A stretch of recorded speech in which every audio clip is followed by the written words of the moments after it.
Good afternoon, class. Welcome back from lunch. I hope we're all rested and relaxed and ready to get started. So I want to call your attention to the board here. We're going to talk about the latest news from the Northern Folklore Chronicles of Red River. Everybody has a copy on their desk if you want to reference or read along, or you could just look on the board. So the breaking news is there's a National Folklore and Lumberjack Games coming this Saturday to the banks of the Red River. So it's calling all lumberjacks to bring your trusty axe, as well as for a full day of legendary feats and tall timber tales. Brought to us by Tall Tales Tree Service by the legendary axeman and local hero, Paul Bunyan. So with that little bit of information, what do you think we're going to be studying today? We're going to be studying folklore. Folklore is silly stories, exaggerated stories that tell a tale, tell a story with lessons attached to it. So as we're listening through the videos and as we are going to read our play later, we're going to want to look for the characters, the character traits, and what the lesson is in there. So I want to share one quick thing before we get started is a new call to attention. And this is because we're studying folklore today. So when I say timber, you're going to say heads up and look my way. Okay. So we're going to try it. Timber. That was a little weak. I think we can do better. One more time. Okay, class, ready? Timber. Much better. I see all the faces forward. I see that we are ready to go. So one last thing before we get started. Let's sharpen our minds like Paul Bunyan's axe. This is our Common Core standard that we are meeting today about recounting stories, and we are recounting folktale stories. We are going to accomplish this through reading the play out loud. We are going to be completing a recount worksheet, and then we're going to be putting it all into our graphic organizer. I want to play this little clip for you. It is from Walt Disney, 1958. So let's give a listen to this. Yes, this is what cartoons used to look like.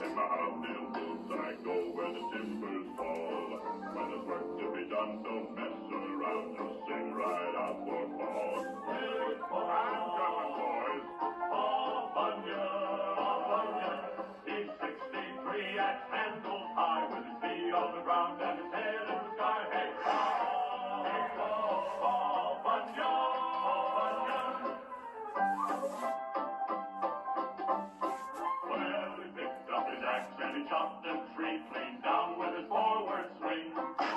Got him another way and swung back that timber cotton king.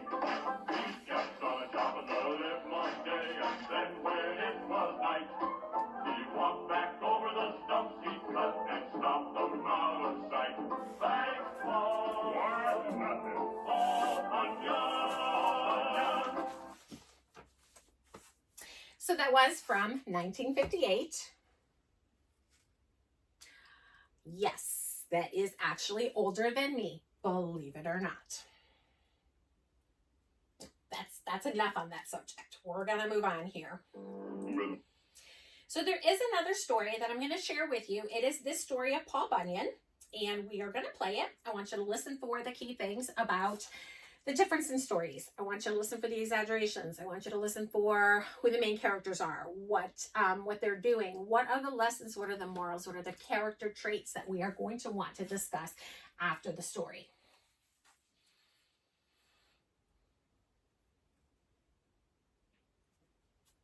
Okay, what are your thoughts on the video? We got some mental notes, right? So we can compare it to our version of Paul Bunyan. You're going to see that it's going to differ just a little bit. So this is a cute video that talks about what are tall tales. We are going to be studying American folklore. There's lots of different folklore, lots of different diversity, countries. Everybody seems to have their own folklore stories. What we're focusing on today is an American folklore story. So I'm going to go ahead and let's take a look at this video. Tall tales are stories that have unbelievable events. In this video, we'll focus on American tall tales. Pay attention because you will learn about the incredible grit and moxie of the men and women who built our great land. Tall tales are based on exaggeration, figuratively known as hyperbole. They have their origins in the 1800s when the country was undergoing a westward expansion and the Industrial Revolution was in full swing. Life was difficult back then, and the settlers viewed their surroundings filled with unimaginable dangers that needed to be conquered. These folk had to be a cut above regular people to expose themselves to such harsh conditions. They almost had to be superhuman, and that's how the hero and the heroine of the tale became as huge and ferocious as their enemies. Tall tales were a reflection of their circumstances. And how were tall tales spread? By word of mouth, usually through bragging contests. Oftentimes, the narrator himself said tall talk, but he knew he was fooling the city folk, who he referred to as a greenhorn because they were so naive. But did you know that tall tales were based on real people? Of course they were. Take Johnny Appleseed, whose real name was John Chapman, or Daniel Boone, Davy Crockett, John Henry, Calamity Jane. And there were others who were based on legendary figures like Pico's Bill, Paul Bunyan and his Blue Ox Babe, and Joe Magarac, and Captain Alfred Bulltop Stormalong. They represent the power and strength of the American spirit. They also have overarching themes of frontier expansion, independence, male bonding, chivalry, control of the environment, dominance by physical strength, cleverness, and of course, one-upsmanship. Tall tales represent our American values: courage, sense of humor for the absurd, laughing at ourselves, the need for exhibition, mocking hardships and dangers. Do you have a favorite tall tale? Tell us about it by leaving your comment below. And if you like this video, be sure to give it a thumbs up, share, and subscribe to our channel.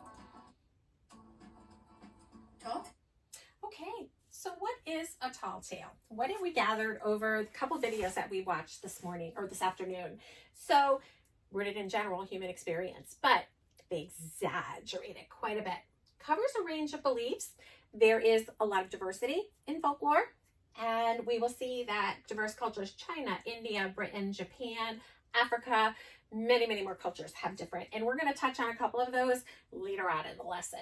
So it's exaggeration. Do you remember the word hyperbole? Right? Okay. Often hinged upon moral or ethical dilemmas. Sometimes it's just a nice story. Like when we're reading Paul Bunyan, we're going to want to think about friendship. We heard that hardworking. Those are good characteristics, part of the lesson. Cultural importance and moral lessons. Maybe, maybe not with the folklore. We will see. And they're passed down generation by word of mouth. Sitting around that campfire talking, bragging, as they say. So there are some handouts coming out. Who are my paper passers for the day? Wonderful. If you could please come on up aboard and pass these out to your classmates. Thank you very much. While that is being passed, if I could just have your attention for a couple of minutes. So this is the play that we're going to be reading. It looks wonderful. It's colorful. Please just put it aside for a minute. I promise we're going to get back to it really, really soon.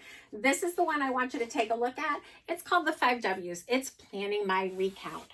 And it's got squares, who, what, where, when, why. We're going to go over this in detail, so don't get too involved in it. These are just tools that we're going to have at our desk, and we are going to use in a couple of minutes, but don't hyper-focus on them. Okay, everybody have a piece of paper? Perfect. All right, then let's get going. So with this, put aside on your desk, I want you to pull out that Planning My Recount, that 5W page. We're going to actually talk about in better detail what we're going to be looking for in that story when we read the story.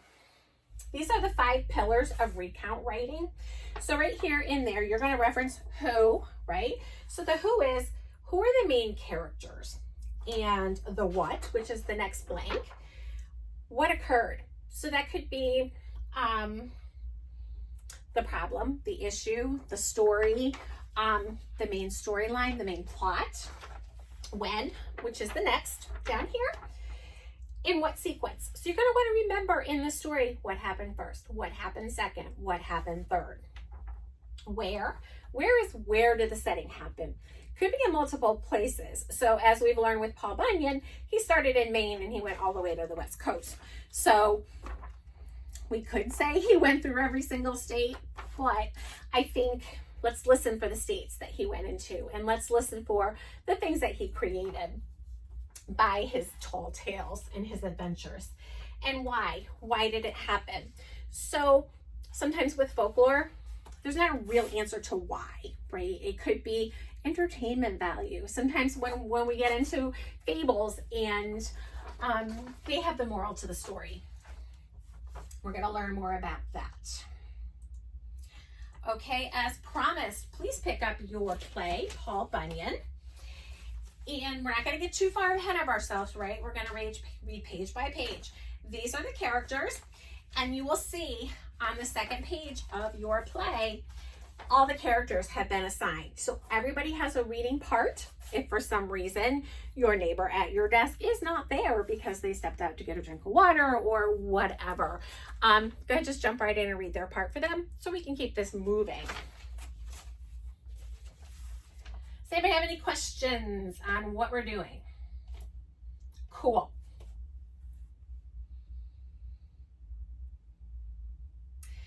So let's start with reading the play. Everybody has their parts. You may not read right at the beginning. Your part may be at the end, okay? But I promise.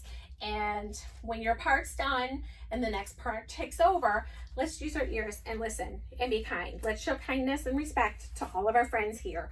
And when it's your turn to read, we want everybody to be, right? One person reading at a time, one person speaking at a time. Right now, that person is me speaking at a time. All right. So who has Act 1? The setting is the Reader's Theater takes place across the northern United States from Maine to the West Coast. That time is the late 1800s. Act 1, who is my lumberjack number 1 that can take us to start? Great.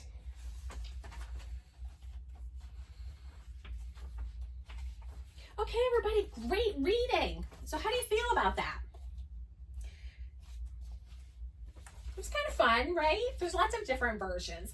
This one is just a little version. This one more focuses on what the geography is and how all of the things were created.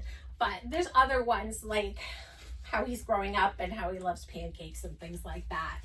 I think we do have some books here in our library about Paul Bunyan. So if you want to compare the different versions and see how folklore has different versions, you can certainly do that. We're going to library this Friday. Whoops, easy. All right, so pull out your 5W worksheet and we are going to go through that. I want you to partner up. We do have designated partners this week, so make sure you use the new partners for this week. Find a spot, pull up a chair. I'm going to have you work quietly in a group, and we want our volume to be between 0 and 1, which is like a whisper, right? 1 at the highest, because we're all trying to think, we're all trying to concentrate, right? So I want you to go through there and I want you to think about who was the story about? Yes. Minor character, the ink guy, but that's important, right? Okay. But who are the main characters? Perfect. What? Do we remember what happened here with our pillars? Let's go back to that and take a quick peek. What occurred in the story? Yes. I actually think that you could probably link all those occurrences, but it's really about Paul, how he relates to the lumberjacks, and we can kind of maybe compact that a little bit. I don't think we have to put all of those details in there. And the when did it happen? No. How about a long time ago? How long ago? Yes, much better. No, that was not my birth year either. Thank you very much. Where was the setting? North, northwest, we got it. Anything that's going to help you remember these. If you need to jot, if you need to make a little picture on there to help you remember these things, that is totally fine. Because the next thing we're going to do is I'm going to hand out these when we're all done after we make our transition back to our desks. This is the graphic organizer, and you're going to put all of the information in here in this right spot. So you're going to want to think really good and talk about this with your partners so you can get the planning my recount down. So when you go back to independent work, you have all the information that you need. All right, class, you have 10 minutes to talk about this with your partner and come up with the worksheet that you are going to use to complete your independent task. All right, class, that was amazing, amazing transition. So the next thing we're going to do is, who's my paper passer? Thank you much. Let's break it up into two. I'm going to give you these. I'm going to give you these.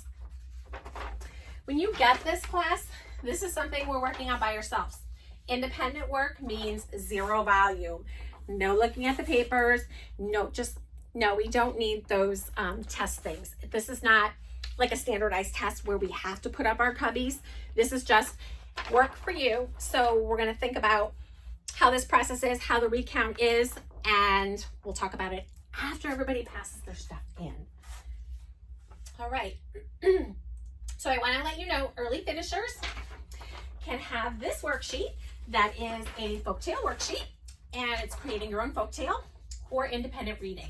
So I just want to say you do not have to rush through this assignment to get to the folklore thing. Everybody can have a copy of this. If you want to have a copy of this after we finish the test, no, not before the test. You could do it at recess. You could take it home and do it. You could do it and share it with your family, like what you learned today. But everybody can have one of these. You do not have to rush through this exercise. I want to make sure everybody has enough time to do the exercise. We're going to use complete sentences. We're going to put our thinking caps on, and we're going to make sure we take time for spelling and penmanship. All right, everybody have paper. All right, pencils up, let's go.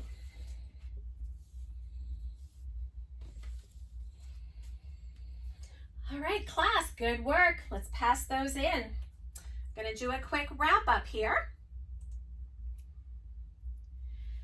So I've heard some discussion on this. I really do like the discussion in the groups about how are we relating to the main characters, how we're different from the characters in the story, how did the main characters face any challenges, how did those characters resolve them, and what was the moral of the story, or what was the lesson? I heard a lot of great answers from our discussion in this. So super proud of you that I know it's a new concept and you guys are doing excellent with it. So this is something new that I just want to bring to your attention. It's called character education. And this story, I think, showed a lot of friendship. And I heard that mentioned from a couple different groups as I was walking around. What can we learn from this story? The key things are, what I thought in the story was friendship, like embracing differences, right? Paul was a human, Babe was a blue ox. You know, that's an unlikely friendship, but they're different, but they're the best of friends. Teamwork, they work together. They help the lumberjacks. Respect. Respect is helping somebody up when they fall down. You know, Paul helped those lumberjacks get their work done, helping others.